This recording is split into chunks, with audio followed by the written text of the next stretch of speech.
this is Scorpio Sun, Moon, Rising, and Venus reading for the month of April. For your personal reading, kindly send me a direct message. Kamusta mga Scorpio? Again, kamusta ang transformation? Ano nang nangyayari sa ating mga Scorpio? Okay, remind ko lang uli kayo sa mga scammer, wag basta-basta magbabayad. If in doubt, message me first. And then sa mga lumang clients, alam niyo yung nag-iisang number natin, Viber, Boteam, GCash. Para sa mga bagong clients, message me first, alright? And on sale pa rin na ating mga crystals, so grab the opportunity to have the Blessed Cleanse and Ritualized Crystals para enlighten guys. Scorpio. Scorpio, Sun, Moon, Rising, and Venus reading for the month of April. Let's see, meron ba mga bago? What's in store for the Scorpio? Kamusta ang kaperahan? Okay, recently, halos puro Scorpio ang narid natin. And mostly talaga, love and relationship, napakaraming pagsubok. Let's see, Scorpio.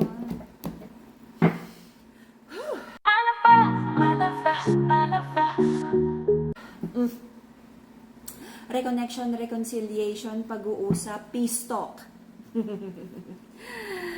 Choice to have peace talk with the feminine, sabi ng masculine, para daw matahimik na, para hindi na like nakakadagdag sa mga issues, no? Sabi niya kailangan magkaroon ng peace talk with the feminine.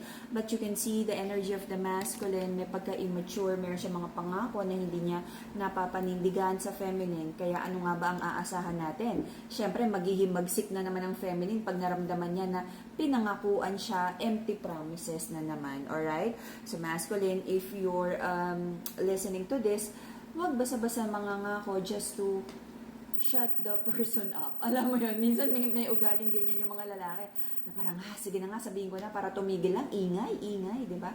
Pero hindi naman ginagawa. Just make sure para matapos na rin yung mga issues, kung may mga ipapangako, kung may mga bagong plataforma, to pa rin.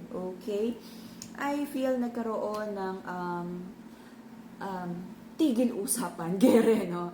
Okay, nagkaroon ng like blockage sa communication, maaring nagkaroon ng temporary separation, whatever, because of lies and deceits.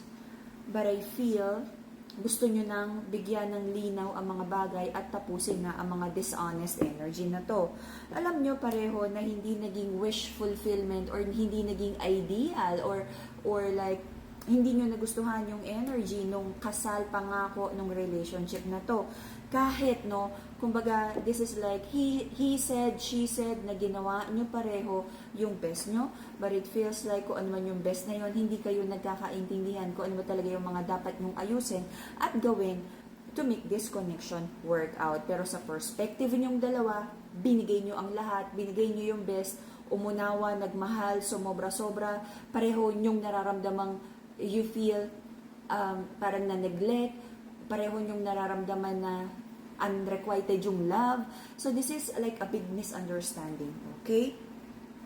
Sinubukang wag nang mag-overthink about this connection. Someone plan to communicate, someone plan to express yung sorry, yung apology niya dun sa person, kasi parang nabibigatan na rin siya na lagi na lang na nandun yung energy nung mabigat na tampuhan, okay? I feel someone also wants to detach. Kaya hindi ko naramdaman na medyo ang shallow nung energy nung reconnection, reconciliation. Kasi ang nakikita ko dito na parang, sige na nga, kausapin ko na to para matahimik, nakaka-stress, ang daldal, ang daming sinabi. Parang ganun lang. Because may energy dito na gustong matapos yung mga toxicity sa relationship. But, kumbaga, asan ba talaga yung gawa? Parang gusto lang matanggal yung toxicity, but asan yung gawa, yung effort, and to also self-reflect kung ano din yung naging ambag, kung bakit din talaga nagkalabo-labo kayong dalawa. Okay? Pareho nyong gusto na magkaroon ng maayos na family, future plans, relationship, solid plans. But iniisip nyo, gusto nyo ng happy family, happy relationship, pero nagkakaroon na kayo ng doubts kung kayo pa rin ba hanggang dulo. Because I feel maraming nabunyag na sikreto, maraming lumabas na ugly truth na hindi nyo may digest, hindi nyo matanggap about this love connection. Okay?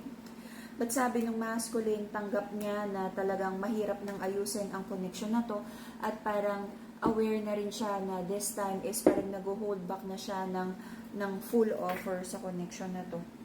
Okay? Whew! Nagkaroon din ng realization dito na hindi talaga obra kung passionate connection lang ang dahilan. If this is just about the romance, hindi uubra kasi may kailangan talagang ayusin na toxicity kung hindi magkasundo sa ugali, kung hindi align, kung hindi pareho ng values, ng beliefs, hindi pwedeng sexy time lang, dapat pareho kayo ng pangarap, pareho kayo ng magkasundo kayo ng ugali. Okay?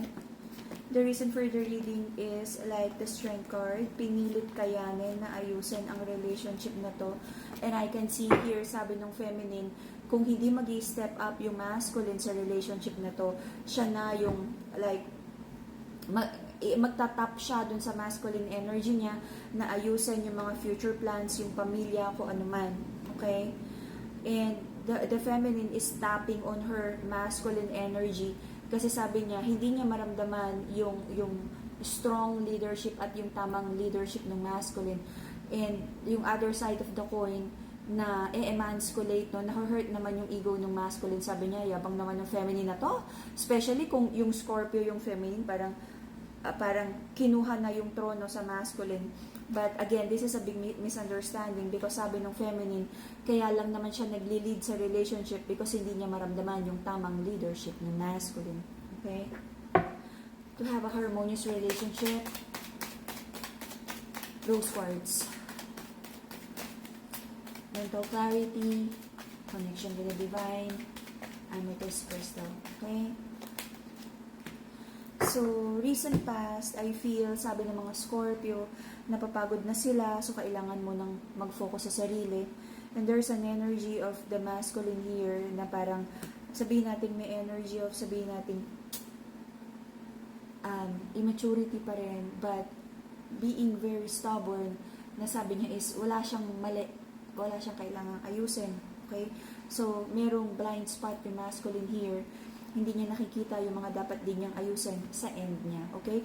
And I hope na yung feminine sa connection na to ay nagkakaroon din ng introspection kasi kung pareho kayong stubborn na wala ako mali, wala din siya mali, o paano na talagang gigiba ang relationship na to. Right? So, prayers and manifestations, I feel nagkaroon ng inalat ang finances.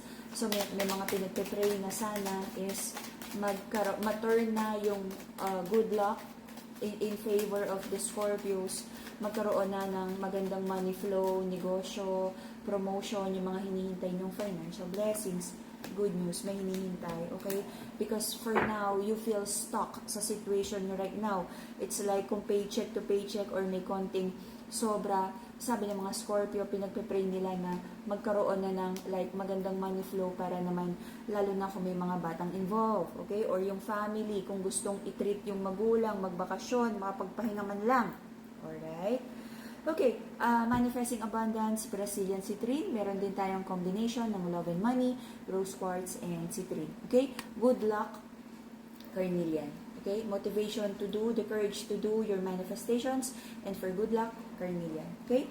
Lahat ng crystals natin, high quality, less cleansed, and neutralized by the Legend Guide. Okay.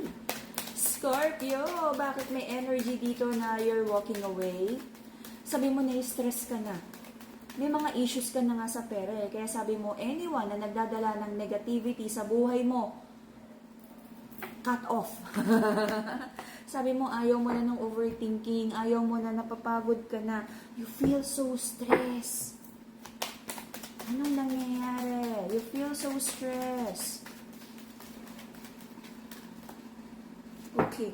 So, your person feels also so broken-hearted kung ano man yung nangyari sa relationship na to.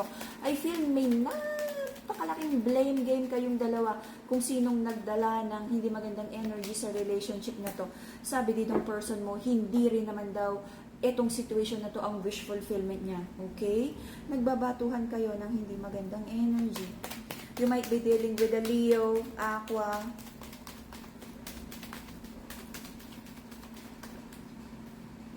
Gemini, Taurus, pera.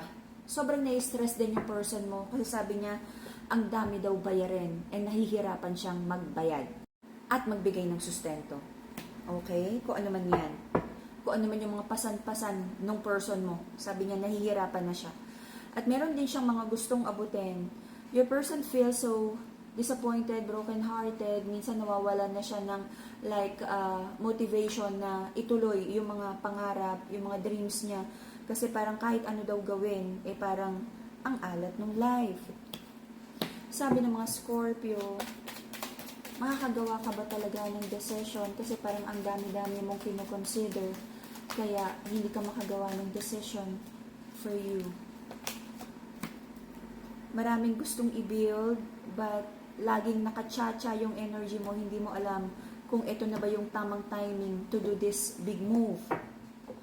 Sobra kang na-feel betrayed ng isang kasal, kasunduan, engagement, relasyon na may long-term plans. Because sabi mo, hanggang kailan ka maghihintay, aasa, at lagi mong babalansihin yung mga, like check and balance. Meron ba talagang magandang mangyari dito? Meron ba talagang magandang future? Because ang nakikita mo, wala namang nabibuild. I feel matagal na tong connection na to, matagal na yung mga pangako, pero wala kang nakikitang good news, wala kang nakikitang natutupad sa mga napag-uusapan, kaya napapagod ka na rin. Maraming naging betrayal, backstabbing energy sa kasunduan, kasal, long-term partnership na to. Okay? And I feel at some point na consider niyo na rin na nakita niyo yung isa't isa to be a wish fulfillment, okay? But, yun, nagkaroon ng mga betrayal. Until the end of July, I feel meron pa rin yung energy of sadness here. But, you have to help yourself na maalis ka dun sa energy ng sadness because mahirap mag-manifest, hindi madaling mag-manifest ng good luck, abundance, and your wish fulfillment kung nasa sad energy ka, nasa low vibing energy, okay? Ano ang maaaring magdala ng sadness sa'yo until the end of July? Bakit may sad energy dito? Gagawa ka ng mga decision about finances. I don't know, meron ka bang mga ibebenta? Meron ka bang mga i-give up para lang makabayad ng bills? Magpapalit ka ba ng trabaho? Meron ka bang pagdedesisyonan na may side hustle ka? You would try to heal yung situation ng life mo, especially on the side of the feminine. Alam mo, tong connection na to, ang laki na nung tampuhan nyo, na parang hindi ko na makita na you're still supporting each other. Kasi parang bahala ka sa buhay mo energy, yun yung nakikita ko. The masculine is trying to heal, the feminine is trying to heal. Ang mahirap dito pag may bata, kasi wag naman sanang nadadamay yung mga bata. Kasi parang there's a pulling back of help, pulling back of love and care. Okay? This has been a long battle of exchange of negative energies. Parang naggagantihan kayo eh. Na parang, gano'n na, sige pahirapan din kita. Gano'n na, hindi rin kita kakausapin. Gano'n, hindi mo naalala birthday ko, hindi rin kita batiin sa birthday mo. You know, something like that. It could be petty, it could be big things. But, hindi ko na nakikita yung love and respect sa relationship na to. This is like a loop. An ugly karmic loop of betrayal. And, you have to do what's right para sa inyong dalawa. Kung hindi na kayang ilaban, you have to decide. But I understand, for most of you, may mga kinoconsider na ibang bagay tulad ng bata or negosyo. So, you have to fix things. Kung hindi man, maayos lahat right now, at least, unti-unti naayos to. Because, I don't know, lalo na sa energy ng Scorpio, kapag umayaw na at nagalit na, at kapag nasa revenge mode na, parang, nakafix na yung mind na nandun na siya. So, pag-isipang mabuti, kung hindi naayusin yung relationship na to, just forgive and let go each other and wish each other well para magkaroon ng bagong energy of good karma para sa inyong dalawa, okay? Mental clarity and stronger connection with the divine, the amethyst crystal, Okay? Yung mga negative energy nyo na nagbabatuhan kayo, the black crystal, Madagascar black tourmaline. But again, I just want to remind you, ang mga crystals natin ay tools lang, makakatulong to manifest. Pero hindi dapat nating patungan, no? Kung tayo mismo hindi natin inaayos yung energy, paano tayo tutulungan din ng mga crystals? Okay? Kahit magpa-albularyo ka pa, natanggalin, i-cleanse ka, if your energy is always gumante, magalit, to wish the person harm, magkakaroon ng another energetic chords or energy ng ugliness and like karma ulit. So, be very careful dun sa energy na tinothrow out sa universe kasi sure na sure, bumabalik sa atin yan kung ano man yung binabato nating energy sa universe sa mga tao. Okay? I know maraming nangyaring hindi maganda sa relationship na to, but slowly, find the wisdom, pray for wisdom, forgive, take the wisdom with you, move forward kung hindi na talaga kaya, and wish your person well. And that will be the Scorpio reading for the month of April. See you again in a few days for your bonus reading, PM for your personal reading, at kung paano magkaroon ng high quality, blessed, cleanse, and ritualized crystals at a discounted price. Bye-bye, Scorpio! Haba nito